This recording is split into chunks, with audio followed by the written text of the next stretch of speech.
everyone, welcome back to my channel. Today I'm going to be looking at the new 96 colours of OLO marker. I've had these for just over a day, so I thought I'd do an unboxing video because I'm really excited to get into them and get using them. If you're unfamiliar with OLO markers, they already have 160 colours, which I have. And this is the colour wheel that I've completed with the existing colours. So you can see there's a really good spectrum of colours already in the range. So what I'm kind of hoping to see in this box, probably, I would say there's not much variety in the true reds, although that's not a big deal to me. I don't use red a lot. So you've got your reddy oranges. There's probably not a lot of true orange or true yellow, so maybe a few of those. You've got lots of lovely yellow greens. They could probably do some more blue green, I would say. Lots of choice of blue, some nice purples, pinky purples and pinks. So yeah, I'm interested to see what the new colour range is, and what gaps, if any, they kind of fill. The other way that I have my OLO markers swatched out is with this hex chart, which I think is a fantastic way of seeing how all of the colours kind of relate to each other and work together. So this is by Sandy Allnock, and you can get this on her website. So I'm hoping that she'll bring a revised one out as well for the new colours. So Sandy, if you're watching this, I'm sure you won't be, but be excited for that to come out. So okay, let's get into it. So let's have a little look and see what we've got here. So inside the lid you can see, I assume that's all the 96 new colours there. It looks like there's a lot of purple in there actually, which is quite nice because I do use a lot of purple and there isn't the biggest range at the moment. So we've got a new swatch chart here, which I will complete. And this is really helpful actually, what OLO have put on here. You've got the little colour wheel here and it explains how the numbering system on the pens works. So if this is kind of new to you, I'll grab one of these pens. So you can see on the lid here, you've got a letter O and then a number 1.4. So the letter, as it explains on here, is the colour family. So you know the O is orange. Then you've got the numbers here are made up of hue and value. So the hue is how saturated a colour is. And it explains here the hues 036 transition colours, which are closer to the hue of the adjacent colour family to the left. 147 are true colours of their colour family, and 258 are transition colours to the colour family adjacent to the right. So you know, if you look at that number, this is a 1.4, so that's a true orange colour. Whereas if I'd picked up, let's have a look, like a yellow, this yellow here is 0.1. So that means it's closer to the hue of the adjacent colour family to the left. So this is going to be closer to a yellow-green than a true yellow. And then the second number that you've got in here is the value. So I don't think it actually mentions it on here, but basically the value, you're talking about the intensity of the colour. So a lower number, kind of like 0, 1, 2, 3, are going to be paler versions. Then you've got 3, 4, 5, into 6 are more of a kind of mid-range, and then your 7, 8, 9 are the darker ones. So let's have a little look if we can see some in the box. So here you've got the B family. The 1.0 is very pale, moving through to, we've got 1.5 here being darker. So that is a very brief nutshell of the OLO markers. So let's get stuck in. So I think what I'm actually going to do is complete this new colour chart with the existing colours first. And that way you'll be able to see where the new colours slot into the existing range. And separately, I'll just swatch out on another sheet of paper the new colours, so you can see what they look like as a set if you're new to OLOs and you're considering this as a starter kit.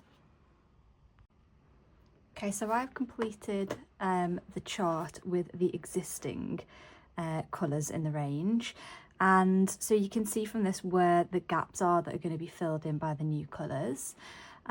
So we have got some where you can see like a little gap here, and they're introducing a shade between the lighter and the darker to make it easier to get a blend here. We've got a few of those, like the Y8s, we're going to get a lighter one, so you've got an easy 3-colour blend here. We've got some where, again, an intermediate shade is going to be introduced to make that blending family easier. So we've got a few of those going on, but then we've also got some completely new colour families. So we've got the B1s are new. They're going to be true blues. We've got these B6s, which are going to look like they're going to be a more bluey green family. We've got some more blue greens here and here. Completely new blue green families there, which I am excited about because blue green is my favourite colour combinations. We've got a lot more red violets being introduced here. Red violet 3s and 7s are completely new. The red 7s are completely new. We've got a completely new series of greys and some lighter red greys, and we've got a new series of lighter blue violets as well, and lighter yellows and yellow oranges. So yeah, that's really interesting. So what I'm going to do now is I'm going to colour in these gaps with the new colours, and I'm going to pop some music on and speed it up, and you can just sit back and watch this being completed.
Okay, so that is the completed swatch chart.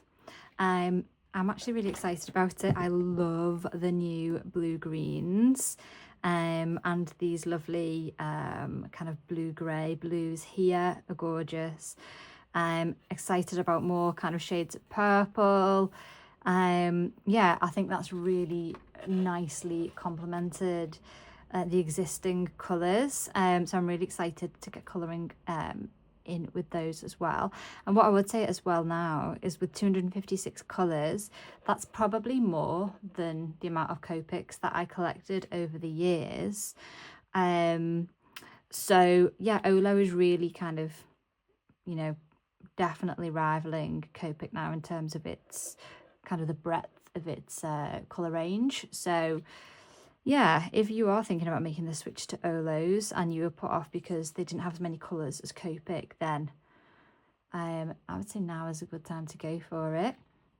So if you're new to OLO markers and you want to know how they compare to Copics, I've done another video on that when I first got my OLO markers, so I'll link to that as well. Okay, so next up, I'm just going to swatch out the new colours on their own, so you can see them just on their own to see whether they would make a good kind of starter collection for you. And then we'll get into some colouring with the new colours and see what we can make with them. Okay, so I have now swatched out just the 96 colours on their own, so we can talk about whether this is a good starter set for someone who doesn't have any OLO markers. So what I've done is I've tried to group them into like their kind of blending groups. So you can see what colours you've kind of got to work with. I've put them in kind of rainbow order as well. So starting off with the reds and pinks, I would say on the reds, the R1.4 is the closest to an actual red in this set. So if you're someone who likes reds, you might want to get another couple of shades to complement that. I think this kind of pink into pinky red, if you just added in a, let's see, if you added in the R1.5 and maybe the R1.7, you'd have a really nice blending group of reds there. On the orange side, again, there are a few kind of orange colours that don't form a natural blending group really, but this O1.4, when you combine it with the OR 1.4 and the OR 2.7, I think that would actually give you a nice kind of orange blending group, and I've just tried that on a separate piece of card there. So the oranges certainly work. Moving on to the yellows, again, there's not a huge variety of yellows, but you have got this yellow-orange group here. So I should pop that together as a blending group. And so they're kind of like golden yellows, and I'd be happy with that. I mean, I don't use a lot of bright yellow, to be honest, so I'd be quite happy with that blending group. And then you've got a few kind of odd yellow colours as well. The Y0.1 and the Y0.3 obviously will blend well together, and you can possibly combine that with the Y0.6 for another yellow blending group there. Greens, there's lots of choice. You've got this very big blending group here. It's a natural blending family, the G7s. And then you've got some yellow greens here. Again, not big blending families. So you've got the 3.2 and the 3.4 of the same family, and you could blend that with the 8.6, even though it's not from a kind of natural blending family. Again, it does work, and I've tried that out separately. The blues, you've got these lovely true blues here. You've got a big group of blue greys which blend nicely together, and then you've also got a new blue green family here, and that's another one which I should have grouped together there. So you've got two new blue green blending families, which are great. Moving on to the purples, you have got some kind of blue purples here, a nice big blending family there. You've got this V1.2 and 1.4, which will blend nicely together. You've got these bright purples here, and then you've got your kind of dusky purples there. And then moving into the pinks, we've got a nice big blending group of pinky purples and a lovely blending group of like dusky pinks as well. So if you like colouring in florals, this is potentially going to be a good starter set for you, because you've got lots of options for floral colours here, and you've got 1 or 2 green blending groups. You've got yellows and oranges that work together as well. So if you're the kind of person that likes colouring florals, this probably is going to be a good starter set for you. On the browns and greys, we have one brand new set of greys here, these neutrals. So they would be good for critters. And then you've got these 2 lighter red greys as well, but not necessarily anything darker to blend them with. You could try this orange 7.5 potentially. So I would say if you are a critter person, then this set on its own, you would probably want to supplement it with some more greys or light browns, and there is a huge range available. If you look at the orange red family, some of the orange family as well, and then obviously you've got in your greys, you've got your red greys, your warm greys.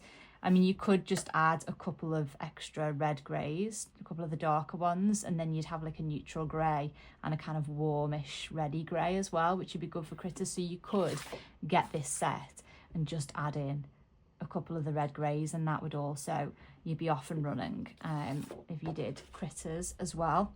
But yeah, overall there is pretty much something across the rainbow. I would say, you know, not as much on the reds. You maybe would get a couple of extra oranges and a couple of extra of the neutrals, but overall it is a pretty good starting point, I would say. So if you are new to OLO markers and you fancy checking them out, yes, this is definitely a handy way to kind of kickstart your collection with a nice wide range of colours. I will link below where you can get the OLO markers from. I actually have a discount code as well. You can get 10% off, not just the starter set, but anything on the OLO website. Don't forget to get yourself some connectors. These actually came in the box with the new colours. So if you prefer to have your markers as long markers like this, all of the OLO markers come as these little short markers, but you just add this little connector into the middle. It literally just screws into the end. And then you can combine your markers, and you can do that in any way you want. Some people have kind of opposing colours on the end. I just keep mine within blending families, lightest to darkest. That works for me. But yeah, so I think that is it from an initial review. I will go ahead and start doing some colour blends and colouring some images with this 96 set. So keep an eye out for that. That will be my next video. Make sure you hit the bell to you be notified when that video pops up. And yeah, I hope this has been really helpful for you, and I will catch you again soon. Bye.